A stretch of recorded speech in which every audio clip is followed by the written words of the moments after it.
Bonjour à tous et mes meilleurs vœux pour cette nouvelle année 2020. Alors, nouvelle année, on ne doit pour autant pas perdre les bonnes habitudes qu'on avait déjà prises l'an dernier, à savoir les vidéos d'opportunités trading action. D'autant plus que les marchés n'ont pas attendu la reprise pour repartir à la hausse, tous les actifs, hein, pas seulement les actions, mais également les crypto-monnaies.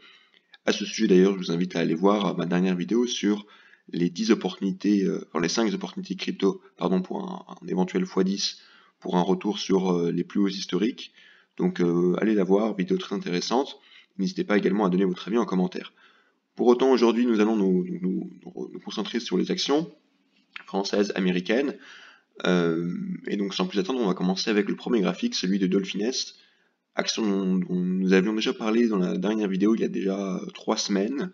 Et donc on avait parlé au niveau de cette figure-là, qui avait été cassée à la hausse, et donc on avait eu un beau mouvement de quasiment 70% qui avait suivi derrière sur Dolphinest.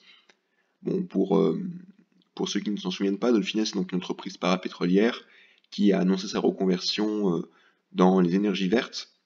Donc maintenant, l'entreprise ambitionne de se spécialiser dans l'éolien offshore, ainsi que dans la production d'hydrogène vert, ce qui a permis du coup à son cours de beaucoup augmenter depuis cette annonce. Et dorénavant, nous sommes donc toujours dans un puissant mouvement haussier, et à mon avis, à long terme, il risque de durer, puisque si on repasse sur l'horizon très très long terme, on voit que l'entreprise est assez bas au niveau de son cours de bourse par rapport à ses plus hauts, notamment à ses coûts d'introduction autour de 17 €. Donc je pense qu'avec ce nouvel élan, cette nouvelle dynamique, si vous voulez, des énergies vertes, elle risque d'aller plus haut. Cependant, à court terme, on est déjà allé assez haut, hein, puisqu'on est passé quand même de début novembre autour d'1 € à maintenant 3 €. Mais bon, le mouvement reste assez bien construit, donc vous voyez, on a cette espèce de mouvement de hausse, puis ensuite des figures de consolidation qui sont ensuite cassées à la hausse. Et là, actuellement, on se retrouve dans une nouvelle figure de consolidation que je vous ai tracée avec les deux segments en noir, donc une sorte de triangle symétrique. Donc si je passe en 4 heures pour avoir un aperçu encore plus précis, vous voyez qu'on congestionne vraiment bien cette figure, et plus on attend, plus finalement la volatilité se resserre, et on s'attend finalement à une cassure. Donc si elle est à la hausse et que vous n'êtes toujours pas rentré sur Dolphinest, eh bien cela pourrait être un niveau de point d'entrée technique optimal sur cassure haussière de cette figure. Si en revanche la figure venait à casser à la baisse, on risquerait un retour qui pourrait être assez fort, hein, puisque bon, il s'agit d'une valeur volatile comme vous avez pu le voir. Donc on pourrait s'attendre à 20% de baisse. Cela ne remettrait en aucun cas en cause la dynamique de fond qui est donc haussière sur la valeur. Et ce serait même assez bienvenu, hein, un mouvement de baisse de 20% pour revenir sur les 2,20 € pour tester finalement ce qui pourrait être maintenant un support, ce qui était autrefois une résistance. Donc pourquoi pas, le RSI n'est plus aussi élevé, on avait atteint pratiquement le niveau des 85 sur ici fin décembre. On est un peu redescendu, donc ça c'est plutôt positif. Mais bon, voilà, donc à surveiller cette figure. Si cassure à la baisse, possible retour sur 2,23, 2,20. Si cassure à la hausse, reprise du mouvement. Et comme je vous l'avais dit il y a 3 semaines, au niveau des objectifs aussi, ça risque d'être assez difficile, puisque finalement, je ne sais même pas si on peut prendre en compte en fait l'historique aussi ancien de l'action qui remonte à 2008-2009 pour les niveaux au-dessus de 3 €. Il est vraiment mieux, selon moi, de considérer vraiment voilà, finalement comme si c'était une nouvelle action à partir vraiment de l'année 2018 à la rigueur. C'est vraiment une entreprise qui est en train de changer de profil fondamentalement, donc voilà, c'est le cas de le dire, les fondamentaux sont en train de changer. D'ailleurs là, en étant passé en weekly, je vois que le RSI est quand même assez élevé, on est à 84. Donc comme je vous l'ai dit, un retour sur 2,25, 2,20 permettrait à mon avis de réintégrer des niveaux plus raisonnables au niveau de l'indicateur RSI. On va passer maintenant sans plus attendre sur la deuxième valeur que je voulais vous montrer. Il s'agit également d'une petite entreprise française, donc éligible PEA. Il s'agit de Balio.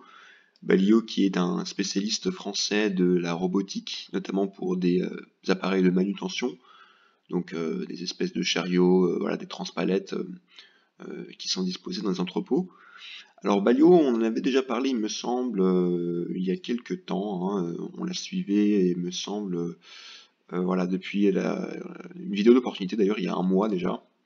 Donc il y a un mois on était plus ou moins autour du 10 décembre.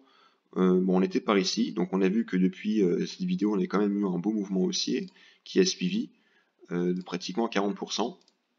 Et maintenant je voulais vous en parler puisque je vous ai tracé ici ces niveaux de résistance en rouge qui est un niveau assez important euh, puisque bon, vous pouvez le voir, il a servi de support ici, ensuite de résistance encore là.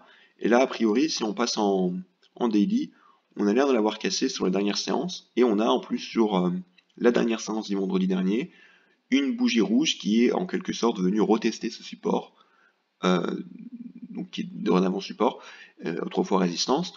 Donc ça pourrait être un intéressant pullback et qui pourrait potentiellement laisser présager une reprise de la hausse.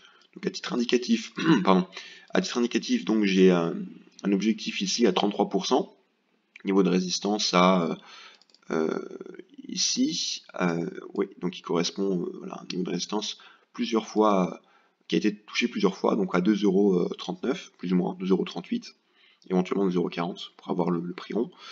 Et si on venait encore aller plus haut, bon après on va pas s'emballer non plus, mais on pourrait avoir des objectifs théoriques à quasiment 170%, pratiquement aux 5€. Mais bon, dans un premier temps, on va viser, on va pas avoir les yeux plus gros que le ventre, on va viser les 2,38€, sachant que bon, on a quand même la moyenne mobile sans période ici en semaine qui a l'air de faire obstacle pour l'instant.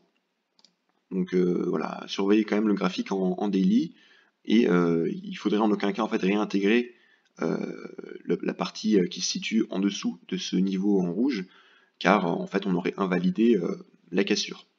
Donc surveillez bien dans les prochains jours, on commence à repasser quand même en niveau suracheté sur les RSI, donc il faudrait vraiment prêter attention à la suite des événements. On va passer maintenant sur Biomérieux, une entreprise dont j'avais parlé dans la dernière vidéo, enfin l'avant-dernière du coup sur les opportunités trading, et donc là Biomérieux, si vous en rappelez, le topo c'est que c'est un range, donc un range assez large, hein, puisqu'on est entre les 112€ et les 137, donc c'est un range de pratiquement voilà, un peu plus de 20%.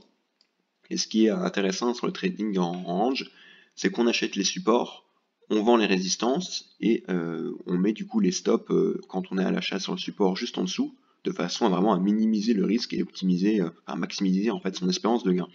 Donc là on n'est pas vraiment sur support, en tout cas sur le support en vert. On pourrait éventuellement tracer ici un niveau à 115€ qui a quand même été tenu à plusieurs reprises, on le voit ces derniers temps.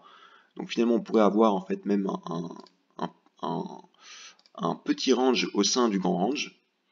Vous voyez ici entre les 122 et 116€, donc un range beaucoup plus serré, ce qui est moins intéressant. Mais vous voyez qu'on est sur le bas de ce petit range, donc on pourrait éventuellement entrer ici pour ensuite anticiper la cassure de ce petit range pour aller rejoindre la borne haute du grand range. Voilà, après Biomérieux, ça reste une entreprise qui a une dynamique de fond assez intéressante, non seulement boursière, mais également voilà, du point de vue de ses fondamentaux, chiffre d'affaires qui a été même revu à la hausse cette année. Donc voilà, tout se passe bien pour le groupe, qui en plus parvient à profiter de la crise actuelle, hein, avec notamment ces tests de dépistage du Covid. On va passer maintenant sur une valeur un peu moins volatile, en tout cas que les Balio ou Dolphines. Il s'agit d'Euronext. Euronext, c'est l'entreprise qui est derrière les places de marché, notamment à Paris, Dublin ou encore Lisbonne, il me semble. Alors voilà, vous pouvez le voir, hein, d'ailleurs Euronext, on en avait déjà parlé également il y a quelques temps, sur notamment cette oblique baissière, et la moyenne mobile de 100 jours ici également, en violet, et on vient de casser cette oblique, donc je trouvais que c'était assez intéressant. Bon, on n'a pas vraiment eu un départ comme je l'attendais, hein. Moi je m'attendais vraiment à un retour au niveau des 105€, voilà, à 16%. On a pris un peu de temps, on est venu faire une sorte de double bottom sur ce niveau des 85€. Donc on est même passé en dessous de la moyenne mobile de 100 jours, ce qui a priori aurait pu être négatif, mais on a réussi à la réintégrer, à repasser au-dessus, à la retester en quelque sorte ici, sachant qu'on a également la moyenne mobile 20 jours qui s'y superpose. On a un niveau de RSI qui est, à ma foi, très, on va dire, voilà, on est en plein milieu, donc on n'a aucun indicateur de surachat pour l'instant. Donc on pourrait espérer cette fois-ci vraiment la relance du mouvement haussier. Bon, maintenant on a plus que 16%, on avait 20 juste avant. Mais voilà, viser les 105,50 €, ça pourrait être intéressant. Voilà, il faudra en aucun cas, en tout cas, repasser sous ce niveau de support des 85 €. Et vraiment faire attention. Euronext, de manière générale, ça reste en plus une entreprise, vous voyez, hein, est assez haussière, boursièrement parlant. C'est une entreprise qui s'assoit sur des marges assez confortables.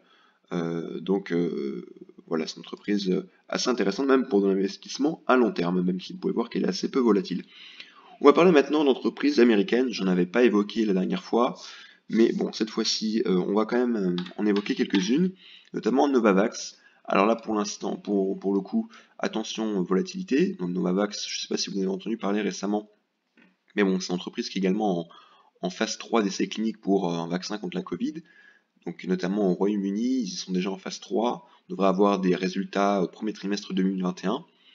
Et donc en plus, contrairement à Moderna ou à BioNTech qui ont déjà leur vaccin prouvé dans plusieurs pays dans le monde, le vaccin de Novavax ne nécessite pas d'être conservé à des températures extrêmement froides. Je crois que c'est moins 70 degrés pour les vaccins ARN messager des deux laboratoires américains dont qu'on vient d'évoquer. Pour Novavax, qui est également américain, là on est plutôt sur des températures voilà, entre 2 et 8 degrés, donc température de réfrigérateur classique.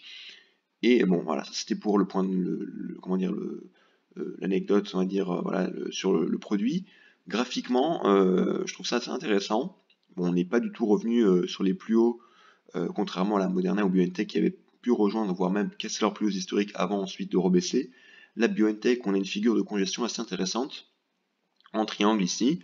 Donc si je passe en 4 heures, bon, on est en train un peu de jouer avec ce triangle. Tant qu'on tient de toute façon le bas du triangle, c'est positif. Au niveau du haut, on l'a cassé, on est plus ou moins en train de faire un pullback ici. On a également ce niveau des 122 $, donc les 100 $, faut faire attention, qu'on tient pour l'instant.